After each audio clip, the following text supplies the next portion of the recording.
আচ্ছা রঞ্জন, তোমার class complete তো? হ্যাঁ আচ্ছা, তাহলে কম্পিউটার নিশ্চয়ই শাটডাউন করবে। হ্যাঁ আচ্ছা, তুমি শাটডাউন করার একটা ইউনিক প্রসেস আমাদের বলো তো দেখি, কিভাবে করবে?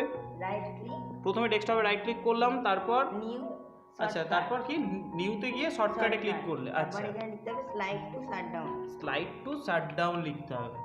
আচ্ছা ডট ডট exe আচ্ছা ডট ইএক্সি, তারপর নেক্সট নেক্সটে করলাম, এখানে আবার লেখা এলো স্লাইড টু শাটডাউন। এবারে ডট exe মারতে হবে আচ্ছা শুধু ডট ইএক্সি ইএক্সই দিয়ে ফিনিশ। আচ্ছা এবারে কি এলো দেখি তো? এখানে একটা এসে গেছে আচ্ছা একটা ফোল্ডার টাইপের চলে এলো, তাই তো? এখানে কি লেখা আছে?